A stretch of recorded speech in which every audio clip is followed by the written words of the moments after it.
చంద్రబాబు వ్యాఖ్యలపై మాజీ deputy CM Narayanaswamy fire అయ్యారు. గంగాధర నెల్లూరు నియోజకవర్గంలో సీఎం చంద్రబాబు రాష్ట్ర ప్రభుత్వ ప్రతిష్టను దిగజారుస్తున్నారని అన్నారు. ఎన్నికల వరకే రాజకీయాలు చేయాలని, ఆ తర్వాత ప్రజల సంక్షేమం గురించి ఆలోచించాలన్నారు. కానీ చంద్రబాబు కక్ష ధోరణితో వ్యవహరిస్తున్నారని మండిపడ్డారు. నవరత్నాల పేరుతో కులం, మతం, ప్రాంతం, రాజకీయ పార్టీ అని తేడా లేకుండా అర్హులైన అందరికీ వైసీపీ హయాంలో ప్రభుత్వ పథకాలు చేరవేశామన్నారు. వైసీపీ నాయకులకు ఏ పని చేయవద్దని అధికారులకు సూచించడం మంచి పద్ధతి కాదని అన్నారు. వైసీపీ సానుభూతి పరులు అధైర్యపడవద్దని, ధైర్యంగా ఉండాలని తెలిపారు.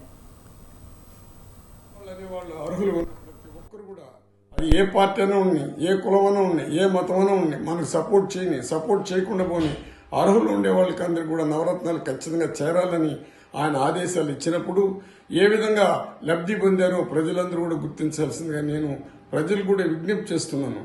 ఈ పరిపాలన, చంద్రబాబు పరిపాలన ఏ విధంగా ఉందంటే నిజంగా చాలా భయంకరంగా ఉంది. ఆయనకి నేను ఒకటి విజ్ఞప్తి చేస్తున్నాను. మీరెట్టా సభ్యత్వాలనే ఒక ఆలోచనతో ఇంటింటికి వెళ్ళి సభ్యత్వాలు చేస్తున్నారు. దాంట్లో వైఎస్ఆర్ పార్టీకి సంబంధించిన ఓటర్లు ఎంతమంది ఉన్నారంటే 40% వైఎస్ఆర్ పార్టీ ఓటర్స్ ఉన్నారు.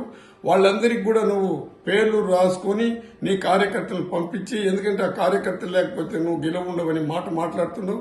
కానీ అన్ని జాతులు, కులం, మతం, పార్టీ చూడకుండా నీ సూపర్ 6కి ఆలోచించుకొని నీ సూపర్ 6ని వాళ్ళు భ్రమలో పడి నువ్వు ఎప్పుడు ఇచ్చిన వాగ్దానాలు చేసినా నెరవేర్చాలని తెలిసినా సూపర్ 6 ఇస్తాడని ఒక నమ్మకంతో ఓట్లు వేస్తే ఈరోజు మీరు ఇటువంటి నిర్ణయాలు తీసుకున్నారు.